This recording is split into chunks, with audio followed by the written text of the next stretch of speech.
Hola, ¿cómo estás? Nuevamente continuando con nuestros videos sobre la operacionalización de variables.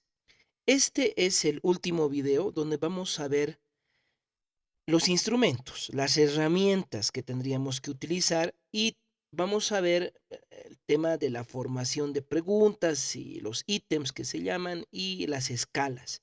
Pero vamos a verlo en el marco de diferentes instrumentos que podemos utilizar para el acopio de datos. Em, Como te había dicho anteriormente, lo más importante, personalmente te lo digo, en un proyecto de investigación es para mí el uso de buenas herramientas, de buenos instrumentos.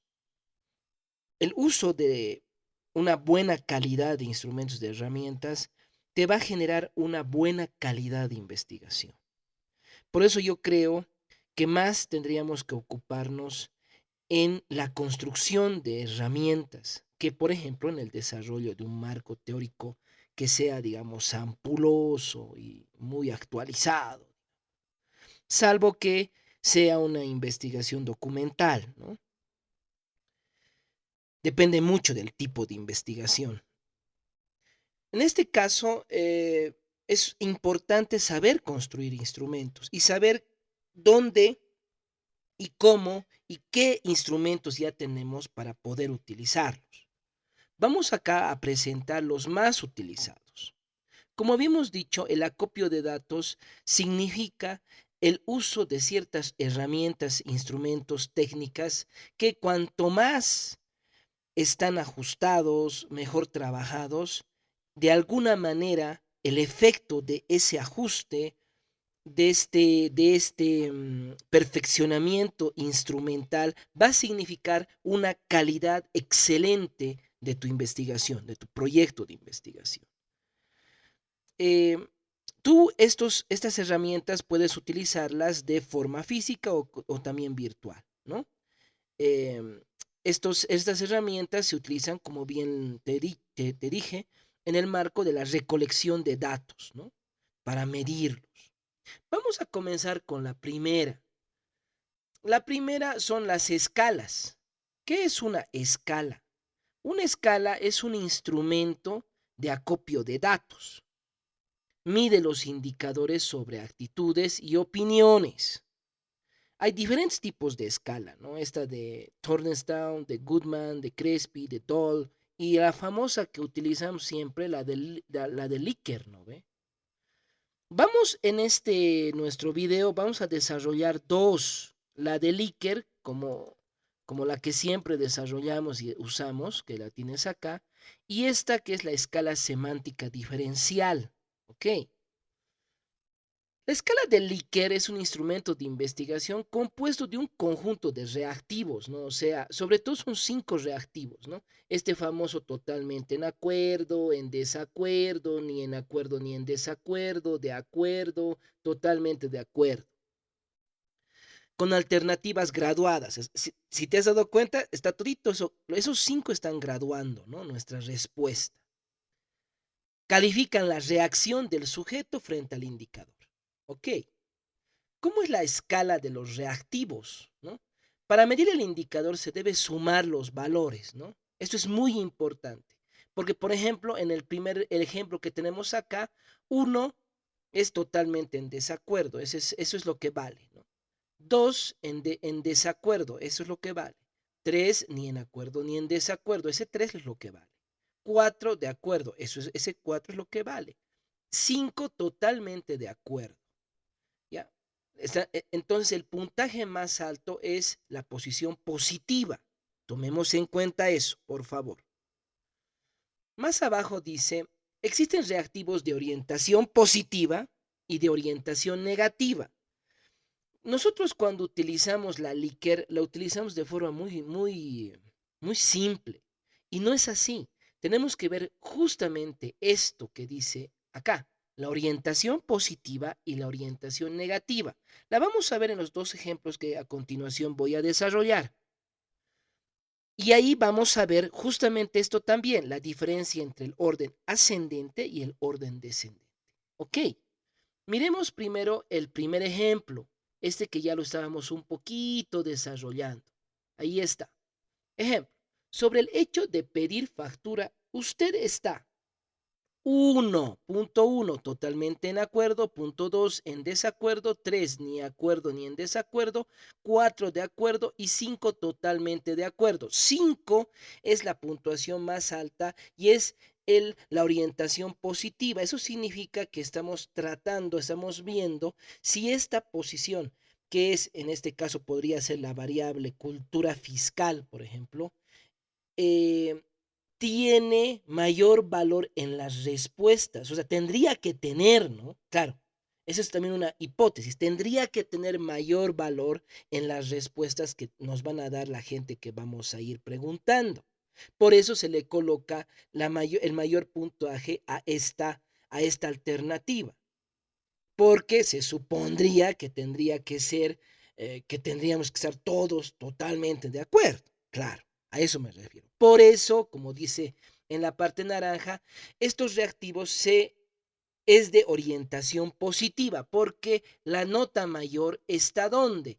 Está en totalmente de acuerdo. Tiene el más alto valor, ¿no?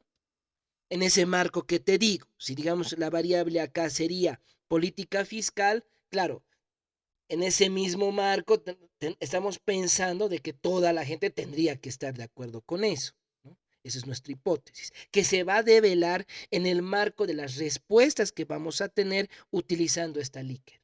Veremos la otra alternativa y si te das cuenta es de forma descendente, ¿no? Y vamos a ver la otra que no, ascendente, mejor dicho, perdón, ascendente. Y vamos a ver la otra que es descendente, que es la negativa. Vamos a ver ahora el ejemplo. Ahí está. Sobre el hecho de matar las arañas. 1, totalmente de acuerdo. 2, de acuerdo. 3, ni de acuerdo ni en desacuerdo. 4, en desacuerdo. 5, totalmente en desacuerdo.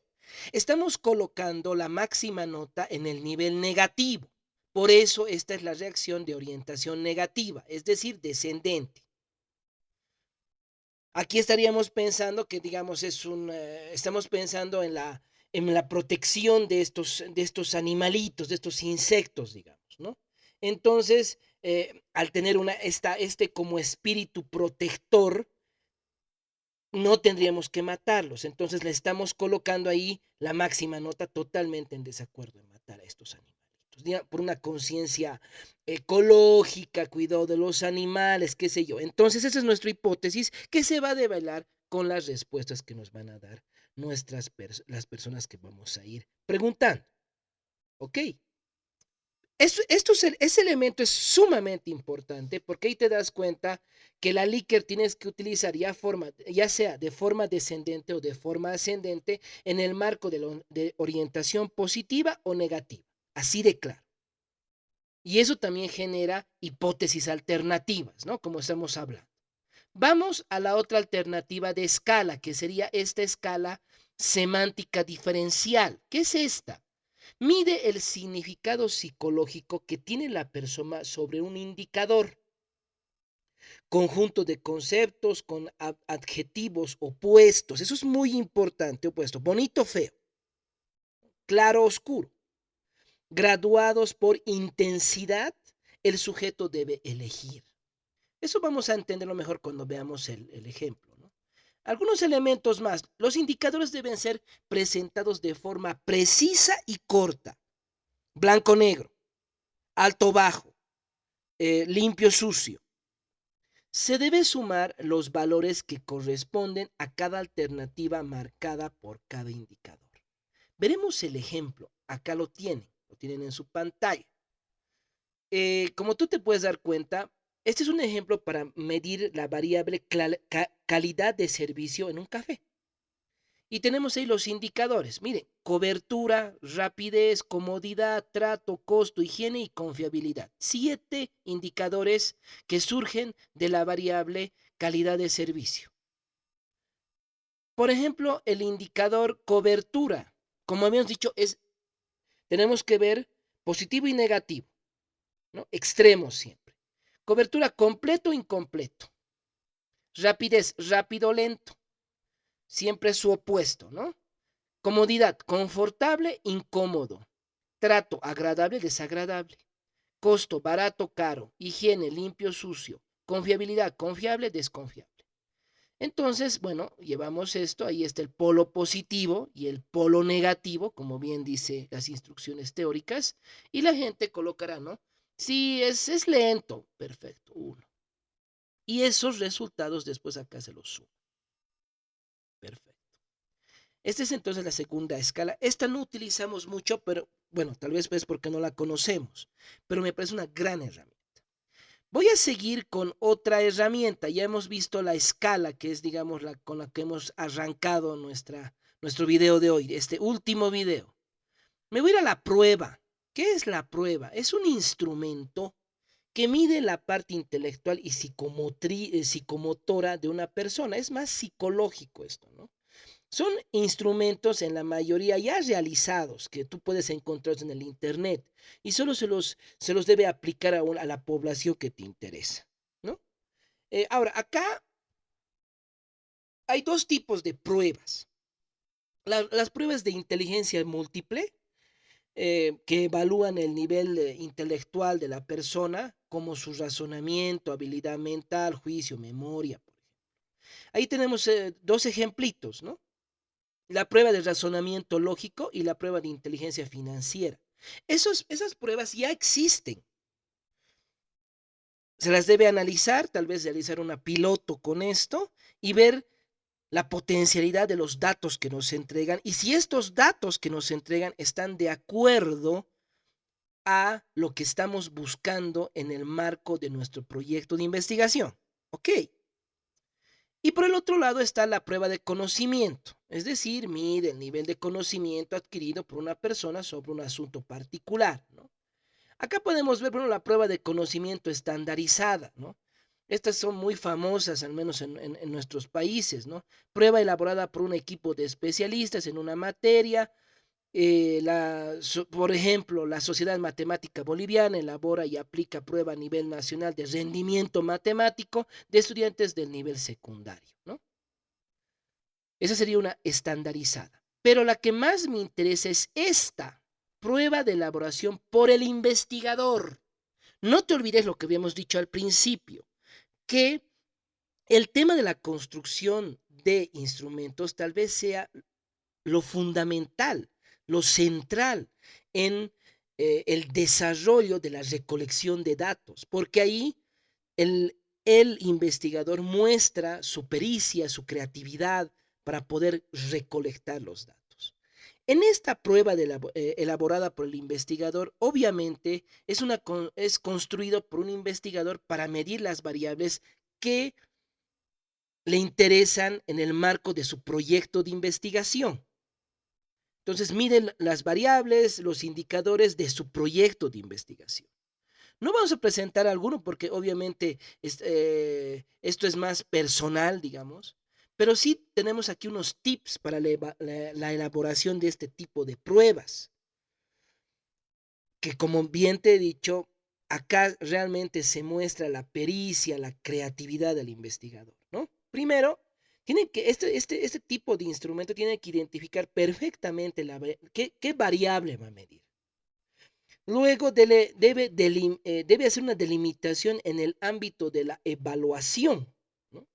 ¿Qué se va a evaluar? Debe precisar los indicadores a medir en el instrumento. Como hemos visto, digamos, ¿no? El tema del el servicio en el café, digamos, la rapidez, esas cosas. Fija el peso para cada indicador, cuánto va a valer, ¿no? Configura la tabla de especificaciones, que es, digamos, el cuerpo del instrumento, construye los reactivos, ¿no? De acuerdo, en desacuerdo, qué sé yo, y procura su validez y confiabilidad, es decir, tiene que hacer pruebas, ¿no? Tiene que hacer pruebas piloto para ver si realmente recoge la información que necesita el investigador para apoyar su propuesta de investigación. Ok, ese, digamos, es el elemento central en esta parte de lo que vienen a ser las pruebas. Me voy a ir al test psicológico, que también obviamente es más de orden psicológico, ¿no? Es un instrumento que mide las características psíquicas de una persona. Evalúa la salud mental, también se usa para seleccionar personal con un perfil deseado. La construcción de un test se da por un especialista. Esto marca otro elemento en la construcción de la ciencia, el trabajo cooperativo interdisciplinario, ¿no? Digamos, el abogado trabajando con el psicólogo, trabajando con el economista, ¿no? Entonces hay una necesidad de contar con esos expertos, especialistas en estas áreas para poder tener la capacidad de medir bien. Ahí tenemos algunos ejemplos, ¿no? El test de personalidad. Ahora, estos tests ya están hechos o se tendrían que realizar en el marco de tener ese especialista que nos apoye, ¿no? El test de personalidad, el test de amistad, de vocacional, madurez, motivación. Me voy a ir a la lista de cotejo. La lista de cotejo es un instrumento compuesto por un listado de características, contenidos, capacidades, habilidades, conductas, etc. Vamos a ver algunos elementos más y luego vamos a ver un ejemplo. Es dicotómico, como muchos hemos visto, lo que hemos visto arriba con el tema este de la escala, ¿no? La escala esa de positivos y negativos, ¿no? Es dicotómico. Admite dos alternativas. Si no, cumple, no. Si cumple, sí, perfecto. Cumple, no cumple. Se basa en observaciones estructuradas, o sea, nosotros vemos eso, digamos. Por eso está muy casada con la observación esto, ¿no? Se elabora de la siguiente manera: define variables a evaluar, se determinan los indicadores de variable, se fijan las alternativas, se construye la matriz y listo. Ustedes están viendo ya un ejemplito acá. Acá está una lista de cotejo, ¿no? A ver, la evaluación. ¿Vale 1? Vale 1. No vale 0. Es decir, cumple 1, no cumple 0. ¿Se dan cuenta? Medir variable es sumar las respuestas. Ahora, el coeficiente de conformidad de la variable tiene una fórmula. Coeficiente C, puntaje total dividido entre número de reactivos. Ok, aquí tenemos un ejemplo que lo tienes ya en pantalla, ¿no? Espérame un momentito. Ahora, en este ejemplo, tú puedes observar una lista de cotejos sobre la calidad de exposición, ¿no? En una materia, qué sé yo, ¿no? Entonces son siete características que se evalúan: sí, no, el estado es sí, no, o vale, no vale, digamos, o tiene, no tiene, ¿no? Dicotómico, como dice las características, ¿no? Solamente se va a sumar los sí y luego se hace con el coeficiente. La primera es expresa sus ideas con claridad. No te olvides que con esta lista de cotejo estamos evaluando una exposición, ¿no? Una exposición de un grupo, de los grupos que se están presentando, pongámosle el ejemplo. ¿Expresa sus ideas con claridad? No, sí. ¿Argumenta con conceptos? ¿Mantiene el tema? ¿Tono de voz adecuado? ¿Vocabulario técnico-científico? ¿Buen uso del lenguaje corporal? Exposición dinámica, ¿no? Entonces se pondrá 0101, ¿no? O se tiqueará.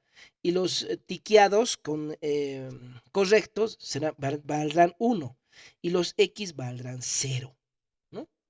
Ok, a ver, pasemos ahora a la ficha de observación, que como te había dicho, tiene mucha relación con la lista de cotejo. ¿Qué es una ficha de observación? Mide variables directa o indirectamente observables. La ficha es politómica, es decir, hay muchos indicadores que podemos medir. Ahí tienes el ejemplo inmediato. El ejemplo es orden en el escritorio de un docente. Entonces, ¿qué vamos a mirar en ese escritorio en este caso? La organización, la higiene, la comodidad, la amplitud, la apariencia, la iluminación, la ventilación, el equipamiento electrónico, la ubicación y la disposición de útiles. La calificación: buena, aceptable, mala, ¿no? Entonces, se va mirando y se va, digamos, tiqueando, ¿no? Y de esa manera se va sacando como una lectura del escritorio del primer docente, el segundo docente y así sucesivamente. ¿no? Para ver, digamos, para tener un dato de cómo tienen los escritorios los docentes, por ejemplo, ¿no? En la universidad.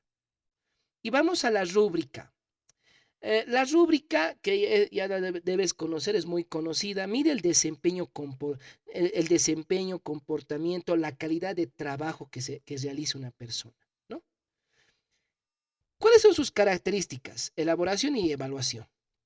Ayuda a entender cómo se evalúa un trabajo. Reduce la subjetividad en la evaluación. Fomenta la autoevaluación. Estimula la responsabilidad del referente. O sea, de quien está siendo bueno, de quien va a tomar la rúbrica para desarrollar el trabajo.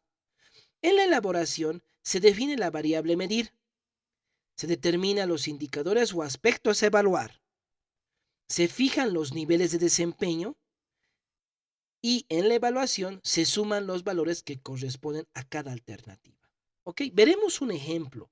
Yo creo que con el ejemplo despejamos mucho nuestras dudas. Ahí está el ejemplo. Esto es una rúbrica para una defensa de monografía. Son cuatro aspectos que se van a evaluar. Lenguaje técnico, uso de materiales electrónicos, orden de exposición y presentación de monografía. Tenemos los niveles. Cumplió 3 puntos, cumplió parte 2 puntos, no cumplió 1. El cumplió, que sería, digamos, la máxima nota, y tiene uso del lenguaje técnico, usa data y otras herramientas digitales, tiene orden en su exposición y presenta el trabajo. El cumplió en parte, tiene punto 2, tiene 2 puntos, y si te das cuenta es como un nivel intermedio, ¿no? Lenguaje mezclado técnico cotidiano, solo usa data, perdón, ahí dice solo data. Exposición entre orden y otros elementos, presenta un trabajo incompleto y no cumplió con un solo punto, que ya es el otro extremo, ¿no? Lo positivo y lo negativo acá, como siempre, dicotómico. No usa un lenguaje técnico, no usa data u otra herramienta digital, no tiene orden en su exposición, no presenta el trabajo, ¿no? Siempre jugar con esa dicotomía, ¿no? Ok, vamos, creo que ya estamos por concluir y estamos con lo último, que es el cuestionario, que es el más cotidiano y el que más utilizamos en el marco de la investigación, de las investigaciones de los proyectos de investigación que desarrollamos. El cuestionario es un instrumento de acopio de información compuesto de un grupo de preguntas. Ahí está, digamos, lo más importante del cuestionario, ¿no? Vamos a ver su importancia. El cuestionario genera información estadística. Los tipos de pregunta pueden ser cerrado, abierto, mixto. Vamos aquí a ver que, por ejemplo, lo más conveniente es que, bueno, si realmente quieres una información más cercana a la fuente de esa información, a los sujetos que te han dejado esa información, lo mejor es hacer preguntas abiertas. La pregunta cerrada es como su nombre lo dice, muy cerrada, y te da solamente opciones en las cuales tienes que identificarte. Sí o sí, no hay otra alternativa, ¿no? A ver, salvo que utilices, digamos, las salidas como otro, o una mixta, ¿no? Cerrada, abierta, ¿no? Ahorita vamos a ver eso. La pregunta cerrada es un ítem que posee un conjunto de alternativas donde el referente, o sea, la persona que va a contestar, debe solo responder sobre ellas. O sea, no puede ir más allá, marcando la opción con la que está más de acuerdo o la que se le acerca más, digamos. La abierta está para recibir la información que desea colocar el referente, o sea, quien está respondiendo. Y la mixta mezcla tanto una como la otra. Ahora, ahí o sea, hay un montón de estrategias que puedes utilizar. Utilizar una mixta con mejor dicho, una cerrada con una abierta para ver la veracidad de la respuesta en la cerrada, por ejemplo, ¿no? Claro. Es como una pregunta para asegurar la respuesta de la primera pregunta. Aquí tenemos dos ejemplos. Ejemplos de preguntas cerradas. Por ejemplo, ¿qué tipo de investigación prefiere desarrollar? Opción 1, mejor dicho, opción A, investigación cuantitativa; B, cualitativa; C, investigación mixta. Y la 2, que es abierta. Según su opinión, ¿qué tipo de investigación es más eficaz? Ahora, acá puedes hacer, digamos, un truco, ¿no? Una estrategia para asegurar que la respuesta que te dio en la cerrada es verídica, ¿no? Podrías preguntar, eh, algo como, por ejemplo, ¿qué tipo de prefieres? Según tu opinión, ¿qué tipo de investigación es la que te puede dar mayores o mejores datos, digamos, ¿no? O cuál es la que más utilizas, ¿no? O con cuál o con cuál te adscribes más, qué sé yo, ¿no ve? Entonces, eso te aseguraría la respuesta que dio la persona en la pregunta cerrada, ¿no? Ok, bueno, hasta ahí creo que ya hemos concluido. Este es el último video de estos 4 videos sobre lo que viene a ser todo lo que viene a ser la, esto de las variables, este trabajo que se tiene que hacer con las variables. Hemos visto todo lo que viene a ser el proceso que tiene que tener las variables, desde lo que viene a ser su definición, desde su tratamiento teórico a un tratamiento más empírico, y cómo ahí entran, y es muy necesario en este proceso, en este deglutir, en este operar, en esta operacionalización de variables, cómo pasamos de una variable teórica a una variable más empírica y posible de medir. Yo te quedo muy agradecido, te invito nuevamente a que nos sigas en nuestro canal acá en YouTube, te adscribas al canal y nos estés, bueno, siguiendo. Yo te agradezco mucho, muchísimas gracias y hasta luego.